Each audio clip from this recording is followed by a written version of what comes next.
So you might have guessed it. This week we are talking about the Raw Pro 2 head torch from Exposure. If you don't know why you need a torch on your boat, we're not going to cover it because, I don't know, you just should know. That's how it is. Anyway, for those of you who don't know Exposure, we will tell you a little bit about these guys. They've been going for quite a while now.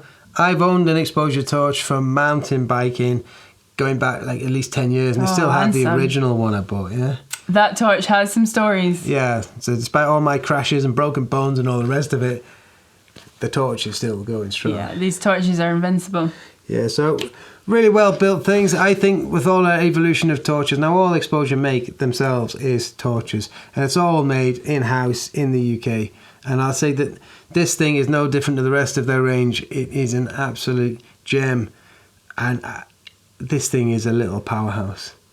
Hey. It feels invincible, basically. It's super dinky but super solid, and that's probably because it's pretty much one piece, made out of one piece. Yeah, all CNC'd, one piece aluminium, apart from the cap, which is a real snug fit over the top. I have had it apart.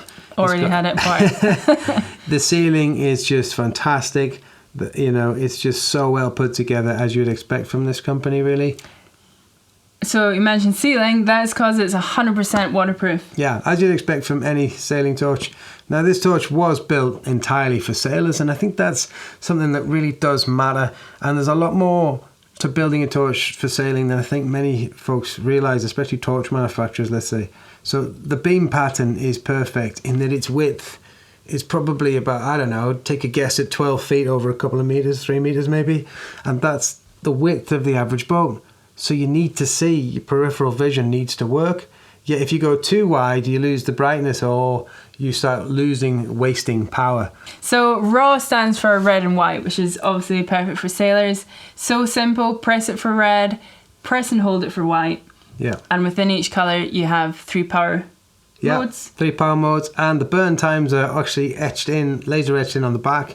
So they're not going to wear off and you don't have to remember them. Yeah, so you've got low, medium and high power. Yeah, the other cool thing is when the light is on, there is a sort of luminescent ring inside which lights itself up with the power of the light. So basically, when it's been shining, it charges that so you can then put it down and not lose it somewhere. Yeah, which is really good for night passage, say.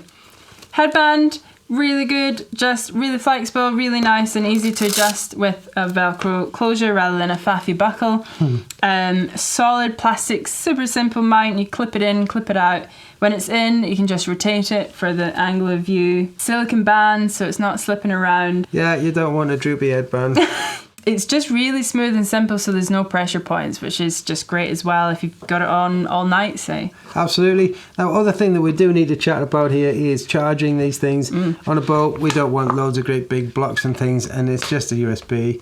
Plug it straight in, and the cool thing with this is to stop water ingress and having nothing else to corrode and cause problems. We want to sort of minimalise any tiny little connections. So small like USB, I think micros and stuff like that often cause trouble after a couple of years. Exposure have just sort of gone with the mag system, so it's magnetic, it clips together, and it's just brilliant. It just doesn't come apart. So that's one thing. Yeah. And you know, if you pull and tug at it, the only way to remove it is to lift it up, and it's dead simple. What is really cool is that the contact points themselves are large, and they're also large on the charger, so if they were to become corroded, you can just give it a quick wipe. It's not a difficult thing, and it's going to last, like all of their stuff, probably longer than the people who own them. Yeah, this thing is bomber, and on that note, I can't wait to test it out in the water. Yeah, we've got so much planned for the next few weeks, so stick around. We're definitely going to be testing this thing on the water. We've got a Timo 450 outboard we're sticking on our dinghy, so we're doing some anchorage shots with this, definitely. We've got what else are we going to do?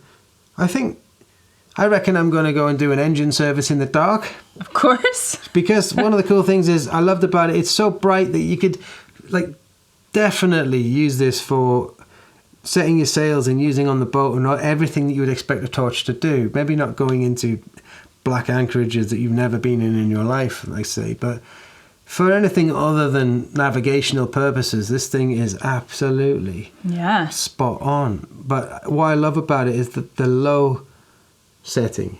is actually really low, which for me is important because most sailing boats you're in close quarters with everything, and when you're in that engine room, you know, you don't want to be blinded by the foils and the reflections from metallic surfaces. I think it's super important that the low setting is low. Hello, can you go? Well, yeah, but it's something I think people miss out on. But yeah, the medium's pretty good for use for everything, I would say, and the high power will be enough to definitely see what's going on while you're, say, dropping a mooring or something like that, or lifting an anchor while you... Yeah, so needless to say, this is organically going to be used a lot as we sail down the Costa del Sol. We've got some solid sailing ahead of us. Now, I'm not entirely sure there's too much more to say about the old RoPro 2, but at the same time, somehow I just think there is. But yeah, let us know what you're using for a torch, and let us know what you think about head torches in general, and let us know what you think about this one in particular, this CNC beauty. So as always, if you've got anything out of this video, give us a thumbs up, subscribe so you get all the good stuff coming up. For sure, and we'll see you next time. See you in the water.